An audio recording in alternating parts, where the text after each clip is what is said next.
senantiasa menolong di dalam kehidupan kami. Engkau selalu menjaga di dalam setiap apa yang kami lakukan. Bahkan sehelai rambut pun tidak akan terjatuh tanpa seizin-Mu. Biarlah musim akan selalu berganti, tetapi kasih-Mu tetap di dalam hidup kami. Kita katakan musim akan selalu berganti, yang kasih Tuhan tetap abadi, tidak akan berubah sampai selama-lamanya. Akan selalu berganti, kasih Tuhan tetap abadi, akan berubah sampai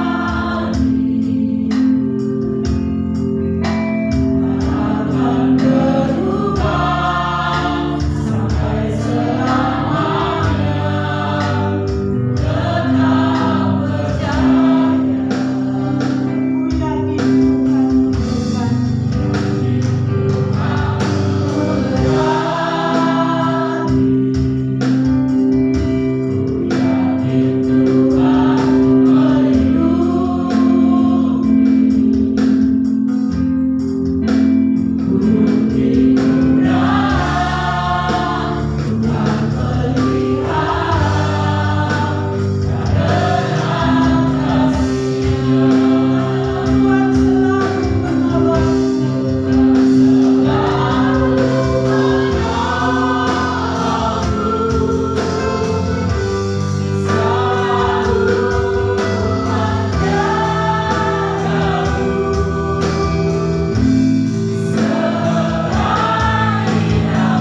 percaya,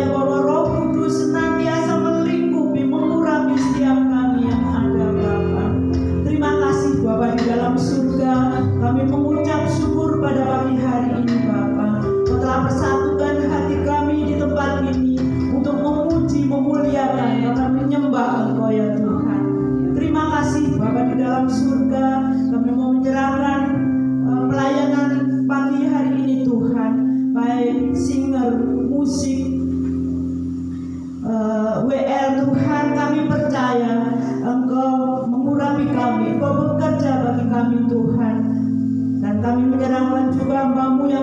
berganti, biarlah Engkau berbicara melalui hamba-Mu ya Tuhan.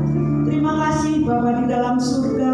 Kami juga berdoa buat saudara-saudara kami yang saat ini masih ada di dalam perjalanan. Kiranya Tuhan hantar mereka sampai di tempat ini dengan hati yang penuh ucapan syukur, dengan hati yang rindu senantiasa memuji memuliakan nama-Mu ya Tuhan. Kami juga berdoa Tuhan, kalau saat ini ada banyak saudara kami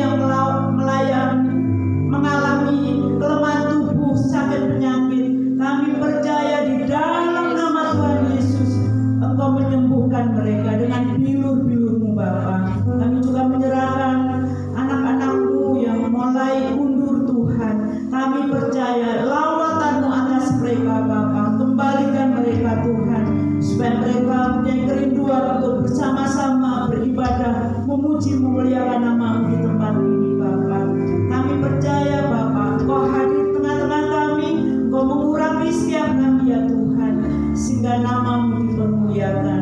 Kami juga serahkan kepada kami dari awal pertengahan hingga pada akhirnya ke dalam tangan kuasa-Mu Bapa. Kiranya Tuhan, Engkau sendiri yang memberkati kami Bapa. Kami menyerahkan hidupan, pelayanan kami, biarlah semuanya hanya untuk kemuliaan nama Tuhan. Terima kasih Bapa, kami sudah berdoa dan mengucap syukur di dalam nama Yesus. Haleluya. Amin. Masih kuat berdiri? Puji nama Tuhan. Pengharapan kita hanya kepada Yesus saja.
persiapkan persembahan kita dan untuk doa persembahan dengan kasih Kristus Bapak Ibu. Bapak yang berluka kasih dalam kerajaan surga. Terima kasih Tuhan telah kunjungan kami ke tempat rumah-Mu Tuhan, dalam mana kami telah muji memuliakan Engkau Tuhan. Dan sebentar Tuhan, kami akan memberi yang terbaik buat Engkau Tuhan. Kiranya persembahan ini dikelola dengan baik untuk kemuliaan nama-Mu, memperbesar kerajaan di tempat ini. Terima kasih Tuhan Yesus, terima kasih. Kami akan memberi dengan penuh sukacita di dalam nama Tuhan Yesus Kristus. Haleluya. Amin.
Saat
Engkau baik, Engkau mengasihi kami.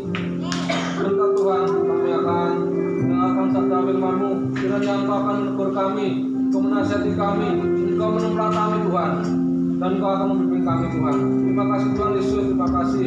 Ini hati kami, ini jiwa kami. Kami perlu Engkau, kami perlu firman-Mu.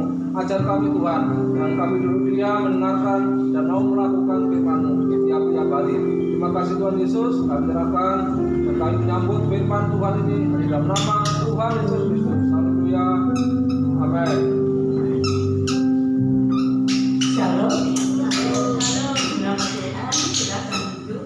Mari kita akan masuk dalam kebenaran firman Tuhan. Pagi ini kita akan belajar tentang amanat agung. Pergilah, jadikan sekalian bangsa muridku. Kita buka Alkitab kita dalam Matius 28 ayat 16 sampai 20. Saya mohon salah satu kaum muda akan suka membacakannya. Matius 28 ayat 16 sampai 20.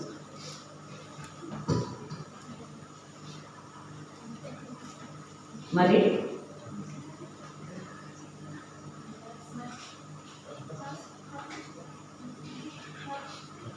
Matius 28 ayat 16 sampai 20.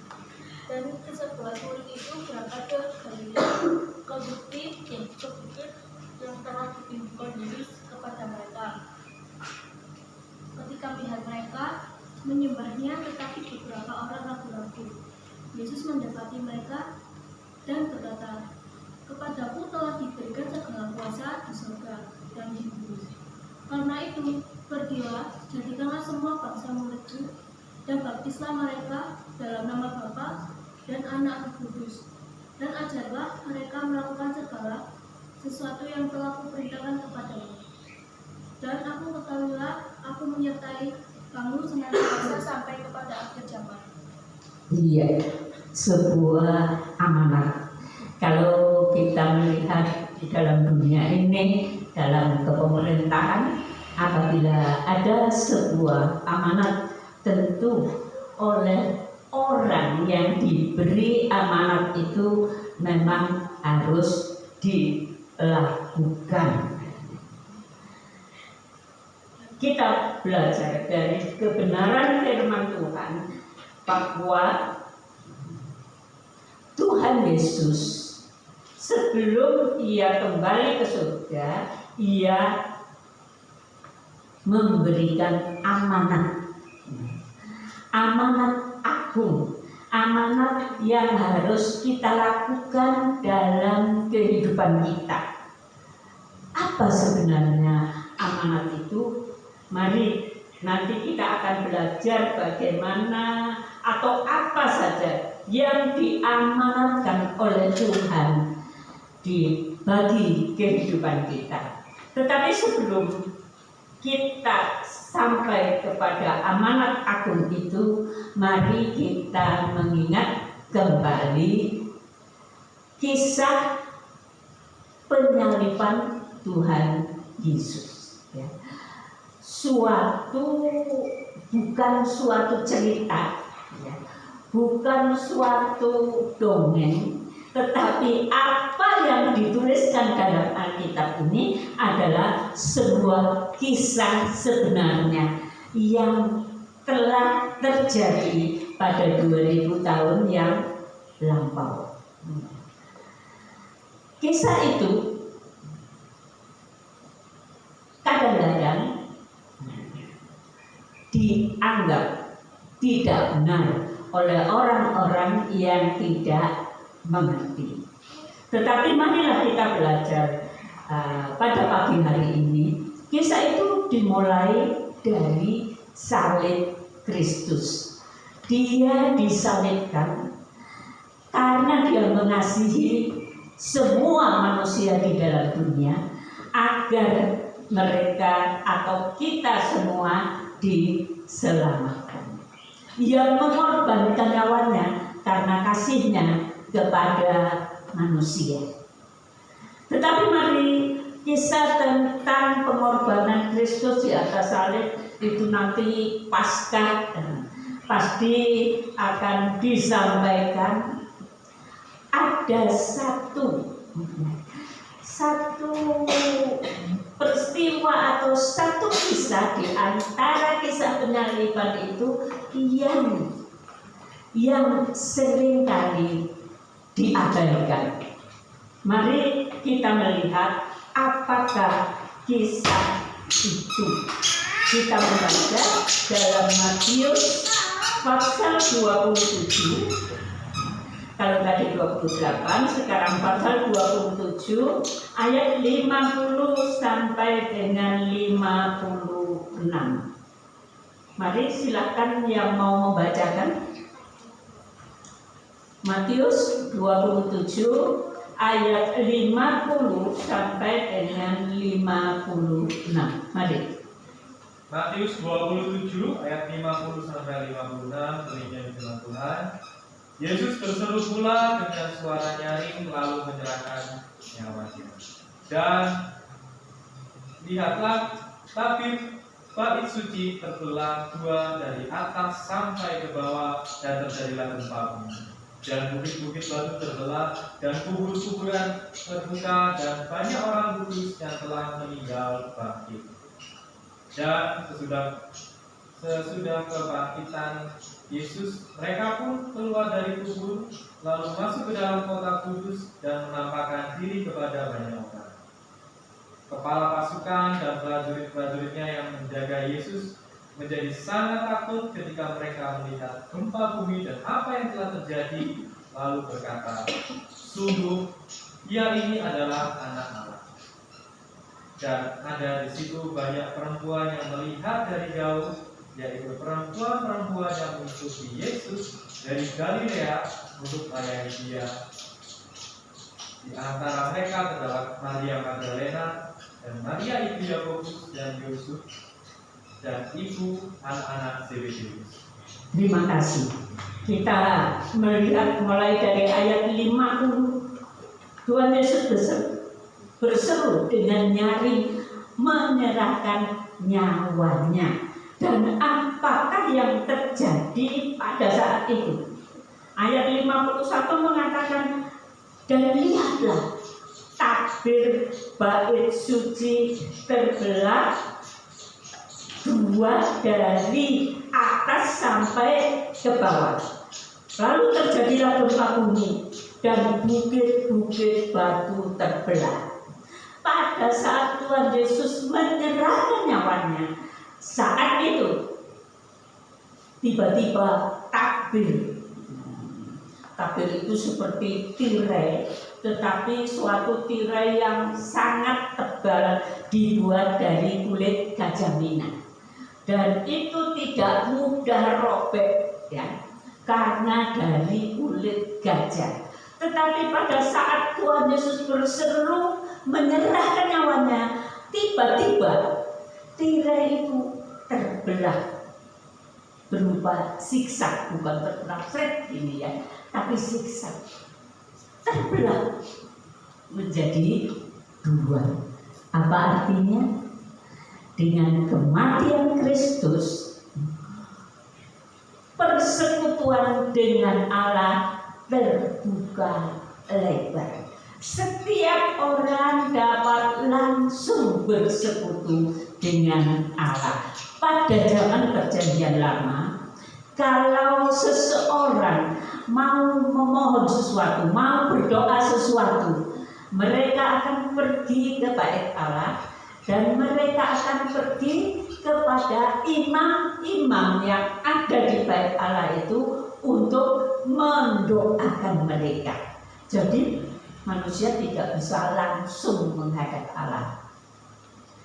Tetapi karena tabir bait suci itu telah terbelah menjadi dua, maka itu berarti setiap manusia bisa langsung bertemu dengan Allah. Karena apa? karena Kristus telah mengorbankan nyawanya di atas kayu salib untuk menghapus segala dosa yang menghalangi manusia untuk bertemu dengan Allah. Tetapi ada satu hal lain, mari kita perhatikan di dalam ayat 51 yang seterusnya ya. Dan lihatlah, tabir bait suci terbelah dua dari atas sampai ke bawah, dan terjadilah apa saudara? Gempa bumi yang sangat besar. Batu-batu gunung terbelah, dan ada suasana yang sangat mengerikan saat itu. Tetapi lihatlah dalam ayat 52, dan kubur-kuburan terbuka, dan banyak orang kudus telah meninggal bangkit. Siapa pernah lihat kubur terbuka? Ya. Mungkin kalau kalian lihat kubur terbuka, wah akan lari ya, apalagi kalau malam hari atau kalau suasana yang menakutkan, kalau ada kubur terbuka, maka kalian akan lari terbirit-birit. Tetapi pada waktu itu kubur terbuka, dan dari dalamnya bangkitlah orang yang telah dikubur di sana. Orang itu siapa? Mereka adalah banyak orang kudus yang telah meninggal bangkit. Banyak orang kudus, bukan semua yang ada di kuburan seperti kuburan Malang Sukosana semua terbuka dan bangkit orangnya, tidak. Kuburan dari orang-orang kudus. Orang-orang kudus yang mana? Apakah Bapak Abraham, apakah Nabi Musa, apakah semua yang lain? Bukan, saudara. Itu adalah peristiwa yang sebenarnya, di mana orang-orang bisa betul-betul melihat siapa yang bangkit. Jadi yang dibangkitkan Tuhan pada waktu itu adalah orang-orang yang hidup pada zaman itu. Sehingga orang-orang bisa melihat, oh, Yohanes Pembaptis keluar dari kuburnya. Ada lagi Zakaria, Ibu Elizabeth, orang tua Yohanes Pembaptis. Oh, ada lagi siapa ya? Ada beberapa banyak orang saleh pada zaman itu yang dikenal oleh orang-orang dan yang dikuburkan pada masa itu, lalu tiba-tiba mereka bangkit. Nah, hal ini biasanya tidak pernah diceritakan. Tetapi satu mukjizat yang luar biasa yang terjadi pada saat Tuhan Yesus menyerahkan nyawanya kepada Bapaknya, maka orang-orang kudus bangkit dari kematian. Mari kita lihat ayat selanjutnya. Dan sesudah kebangkitan Yesus, mereka pun keluar dari kubur itu, lalu masuk ke kota kudus dan menampakkan diri kepada banyak orang. Di sini dinyatakan bahwa itu bukan suatu bayangan dari setan yang membuka kubur lalu keluar orangnya. Tidak. 3 hari kemudian, setelah Tuhan Yesus bangkit dari antara orang mati, banyak orang kudus keluar dari kubur itu, lalu pergi ke kota kudus, menampakkan dirinya di kota kudus. Kota kudus adalah kota Yerusalem. Yerusalem. Nah, Bapak Ibu, saudara sekalian, apakah artinya mereka orang-orang kudus itu bangkit lalu pergi ke kota Yerusalem dan dilihat oleh masyarakat seluruhnya? Walaupun mungkin mereka tidak berani mendekat untuk menyentuh, ya, karena mereka bangkit dari kematian, ya. Kemudian naik ke surga. Pada zaman Perjanjian Lama memang ada tempat penantian bagi orang yang mati,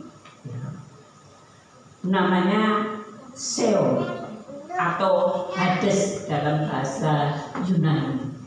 Tempat itu seperti sebuah tempat penampungan, dua tempat, tapi yang tidak bisa dimasuki oleh orang-orang yang ada di tempat itu satu dengan yang lain. Tempat yang pertama seperti sebuah neraka, belum neraka, seperti sebuah neraka. Tempat yang kedua seperti sebuah surga. Ingat kisahnya atau perumpamaan Lazarus yang miskin itu, yang waktu dia meninggal masuk ke dalam tempat seperti surga bersama Bapak Abraham. Orang kaya ada di tempat seperti neraka. Mereka tidak bisa bertemu, tapi mereka bisa melihat satu dengan yang lain. Nah, waktu Tuhan Yesus bangkit dari antara orang mati, orang-orang yang berada di tempat di Sheol atau Hades tadi yang seperti surga tadi telah diangkat oleh Tuhan Yesus. Pergi kemana? Pergi kemana? Ke surga. Dibawa oleh Tuhan Yesus pergi ke surga. Sebab itu, karena mereka yang ada di situ sudah diangkat, sekarang Tuhan Yesus mengatakan, aku pergi ke rumah Bapa menyediakan tempat bagimu. Dan nanti kamu, artinya kita yang percaya, kita yang beriman kepadanya, kalau kita mati langsung ke mana? Ke surga. Kita langsung ke surga. Itulah apa yang menjadi peristiwa yang terjadi pada masa itu. Kita melihat dalam ayat 54, kepala pasukan dan prajurit-prajuritnya yang menjaga Yesus menjadi sangat takut ketika mereka melihat gempa bumi dan apa yang telah terjadi, lalu berkata, sungguh ia ini adalah anak Allah. Dengan peristiwa yang mengerikan itu, para prajurit yang menyalibkan Yesus, mereka menyadari bahwa Dia adalah Tuhan. Dia adalah Allah yang menjelma menjadi manusia. Mereka diselamatkan. Kemudian sesudah itu kemana Tuhan Yesus? Apa di surga terus? Ada yang mau menyampaikan? Sesudah dia bangkit, dia kemana? Kemana?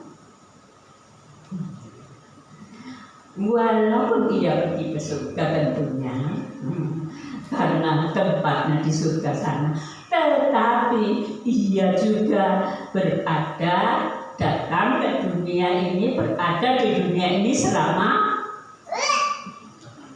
40 hari. Untuk apa Tuhan Yesus ada di dunia 40 hari untuk menyatakan diri kepada murid-muridnya. Ini loh, aku tidak mati, tapi aku bangkit. Waktu murid-muridnya ada di satu ruangan tertutup rapat supaya orang-orang yang jahat tidak membunuh mereka atau menangkap mereka, tiba-tiba Tuhan Yesus ada di tengah-tengah mereka. Ia bangkit memakai tubuh kemuliaan yang tidak terbatas oleh benda-benda yang ada di dalam dunia ini. Berapa kali Tuhan Yesus menampakkan dirinya kepada murid-muridnya? Ada yang mau jawab?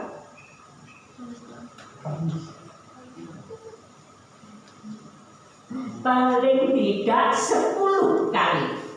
10 peristiwa yang terjadi berbeda satu dengan yang lain. Tuhan Yesus menampakkan dirinya kepada murid-muridnya supaya murid-muridnya yakin, supaya murid-muridnya percaya dia hidup, dia tidak mati, dia bukan manusia biasa, dia adalah Allah yang menjelma menjadi manusia, mati disalib untuk menyelamatkan kita.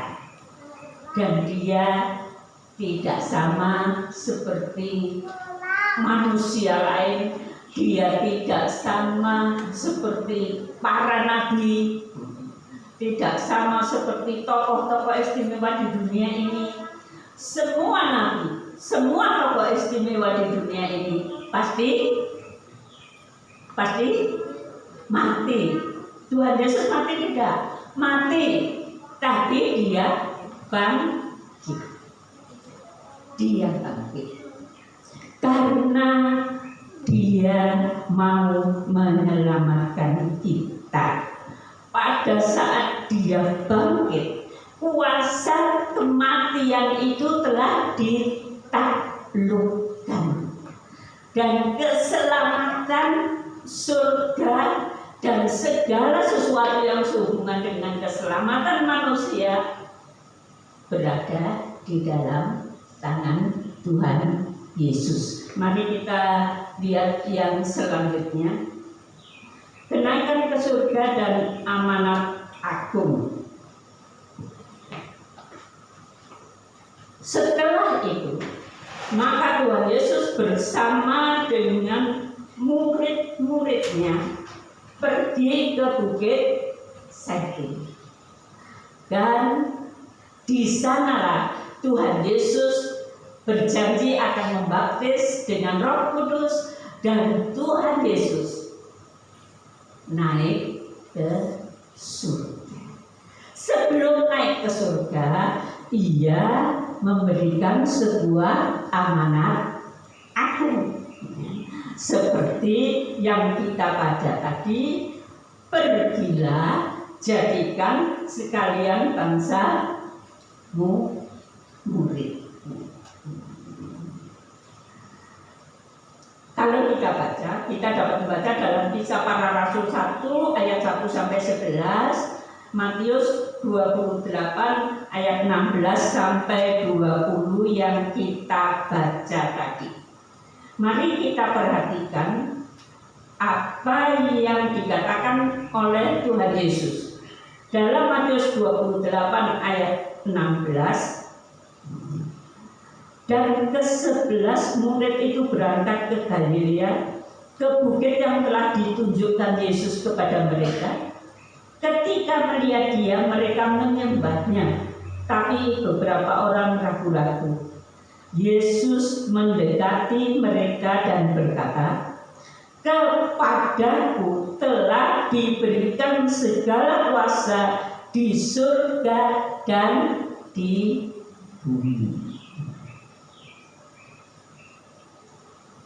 Allah Bapa dan Roh Kudus memberikan kuasa sepenuhnya kepada Tuhan Yesus, kuasa di surga dan kuasa di bumi. Kalau seseorang menerima amanat, ya, kalau misalkan saya memberi amanat kepada Mas Luki gitu, oh itu enggak terlalu berarti bagi Mas Luki ya. Tetapi kalau Presiden Prabowo memberi amanat kepada menterinya, itu berarti enggak? Berarti menterinya harus melakukan dengan sungguh-sungguh untuk menjalankan amanat dari Presiden. Nah sekarang amanat yang kita dapat amanat dari siapa? Raja di atas segala raja. Amanat itu berarti atau tidak? Kalau amanat itu dari raja di atas segala raja, tentu berarti kita harus melakukannya dengan satu pernyataan oleh Tuhan tadi, aku punya kuasa baik di surga, baik di seluruh bumi. Karena aku yang punya kuasa, sekarang aku memberimu amanat. Pergilah, jadikan sekalian bangsa muridku. Dalam peristiwa di Kisah Para Rasul 1 dikatakan bahwa sebelum mereka pergi, Tuhan menyuruh mereka menunggu di kota Yerusalem. Tuhan akan membaptis mereka dengan Roh Kudus. Tuhan akan mencurahkan Roh-Nya supaya, Kisah Para Rasul 1 ayat 8, kamu akan menerima kuasa kalau Roh Kudus turun ke atas kamu. Sebuah amanat dari presiden, dari pemimpin bangsa, dari raja, tentu harus ada kuasa yang menyertai orang itu. Seperti kalau tadi Mas Luki, saya memberi amanat nggak ada artinya karena saya tidak punya kuasa. Tetapi Tuhan Yesus punya kuasa. Asalnya dimanapun juga.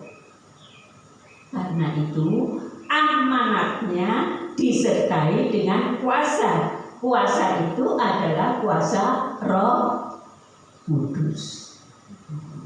Kamu akan menerima Roh Kudus. Dan kamu akan menerima kuasa supaya kamu menjadi saksiku.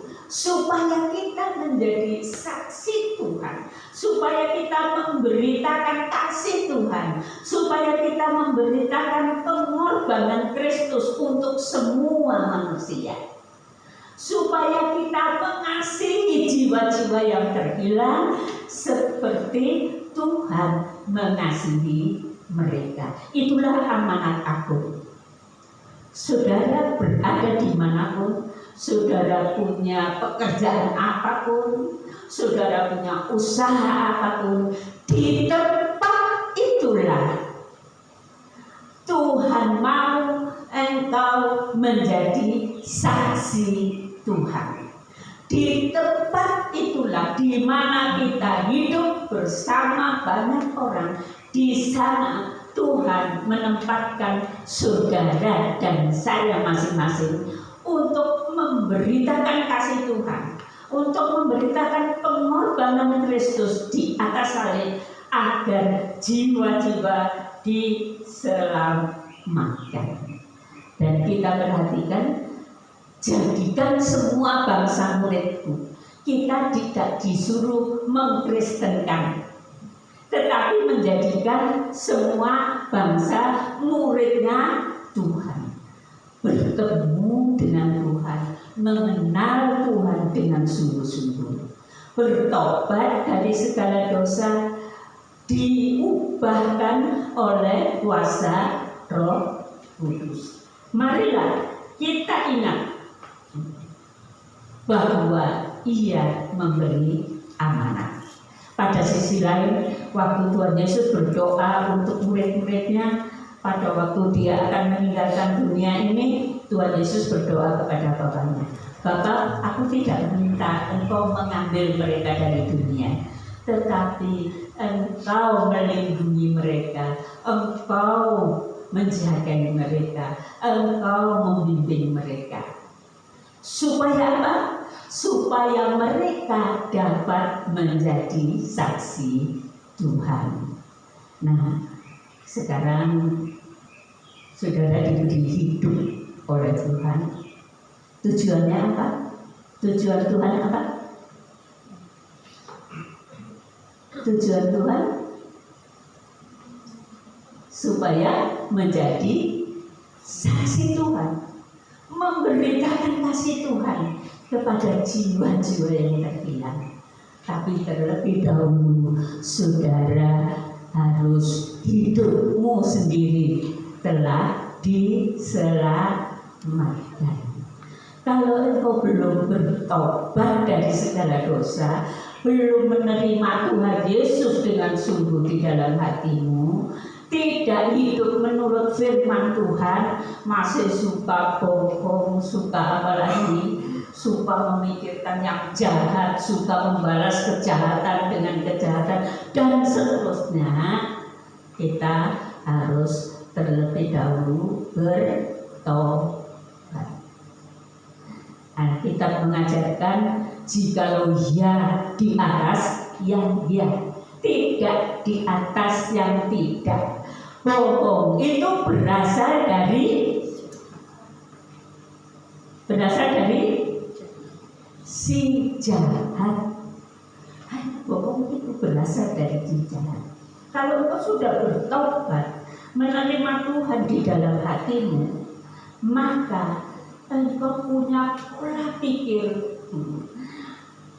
pola tingkah laku, sikap hidup akan berubah. Kalau orang lain mengatakan bohong sedikit nggak apa, itu pikiran orang dunia. Kalau kita sudah ada di dalam Yesus, bohong berasal dari si jahat. Jangan anggap remeh saudara. Kita hidup, kita diselamatkan karena pengorbanan Kristus di atas kayu salib. Kita diselamatkan karena nyawanya dikorbankan bagi kita. Dan kalau kita percaya kepadanya, kita tentu bertobat dari segala dosa. Dan kalau kita sudah bertobat, Roh Kudus akan menolong kita hidup dalam kebenaran. Lalu Roh Kudus itu akan mengurapi kita, memimpin kita menjadi berkat bagi banyak orang. Sekarang masing-masing coba lihat, tujuan hidup saya apa? Tujuan hidup saya apa?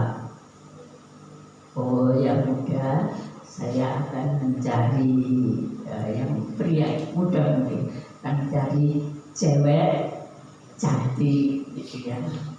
Akan jadi istri saya. Salah tidak?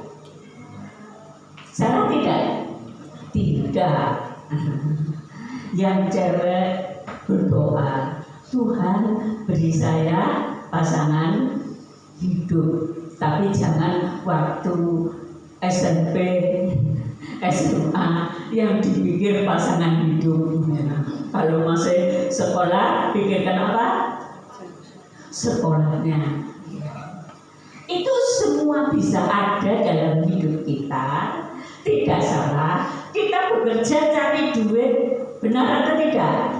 Benar. Tapi tujuan utama kita hidup di dunia ini, sementara kita cari duit, sementara kita sekolah, sementara kita mengerjakan sesuatu, sementara kita mengusahakan sesuatu, kita harus sadar tujuan Tuhan memberi kita hidup agar kita menjadi saksi Tuhan, agar kita melakukan amanat agung, ya. Agar kita mengasihi jiwa-jiwa terhilang. Itulah harta paling mulia yang harus kita kejar.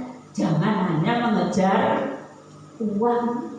Saudara punya uang miliaran, kalau saudara sakit belum tentu uang itu bisa menolong saudara. Benar tidak?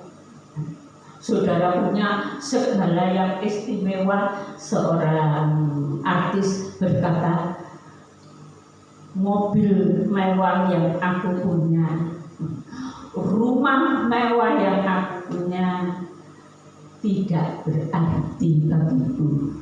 Kenapa? Karena dia tidur di sebuah sebuah kasur segi 4 ya, yang panjang dan lebar sedikit. Hanya di situ, dia tidak bisa ke tempat lain karena dia terkena kanker. Dia terkena kanker. Semua yang dia miliki ada artinya tidak ada. Nah, kalau kita mau hidup kita berarti, jangan pikiran kita hanya cari duit. Jangan pikiran kita hanya untuk kesenangan kita, kebaikan kita, keistimewaan kita. Hanya jangan menjadi orang yang ingin saya jadi orang yang hebat, jadi orang yang berkuasa dan lain sebagainya. Buangkan semua. Carilah dahulu kerajaan Allah dan kebenarannya, maka yang lain akan ditambahkan kepada saudara, ditambahkan. Saudara tidak menjadi jelek, saudara tidak menjadi miskin, tapi ditambahkan yang baik kepadamu. Jadi ingat, kita hidup untuk mencari jiwa dibawa kepada Tuhan. Kita hidup menjadi saksi teladan bagi banyak orang dalam sikap, tingkah laku, tutur kata kita, supaya kita membawa mereka kepada Tuhan. Itulah tujuan hidup kita. Dan nanti kalau kita hidup dalam tujuan hidup kita, kita akan menerima kemuliaan kekal selama-lamanya. Sebab itu sekali lagi perhatikan bahwa yang menjadi tujuan utama adalah mengasihi Tuhan dan mengasihi jiwa-jiwa. Yang menjadi tujuan utama kita dipakai oleh Roh Kudus untuk menyelamatkan jiwa-jiwa bagi Tuhan. Amin. Dan kita tidak akan bisa menyelamatkan mereka. Kita hanya menjadi alat yang dipakai oleh Tuhan. Dan akhirnya kita diberkati secara kekal. Mari, kalau engkau mencari uang, mencari hal-hal yang lain di dunia, itu menjadi fokus dalam hidup saudara, kadang-kadang saudara menjadi stres menghadapi berbagai masalah. Kadang-kadang saudara mengalami hal-hal yang sangat tidak menyenangkan. Tetapi fokuskan hidup menjadi saksi, dipakai oleh Tuhan, maka kemuliaan Tuhan menyertai kehidupan saudara. Mari kita berkata kepada Tuhan, Tuhan, kita menyanyikan sebuah nyanyian. Kita berdiri bersama-sama. Maafkan Mas Anggrek, nyanyiannya berikan ku hati seperti hatimu, berikan ku mata seperti matamu. Mari kita memohon kepada Tuhan, Tuhan berikan ku hati seperti hatimu untuk mengasihi banyak orang yang membutuhkan Engkau.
kami Yesus Kristus yang telah mati di atas kayu salib, memberikan pengampunan dosa bagi kami yang percaya kepada-Mu.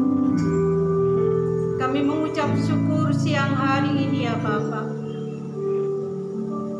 oleh pertolongan Tuhan kami boleh menerima berkat dari firman-Mu. Bapa, kami menyadari bahwa kami tidak mampu melakukan firman-Mu dalam kehidupan kami tiap-tiap hari tanpa Allah Roh Kudus menyertai kami, tanpa Allah Roh Kudus menolong kami.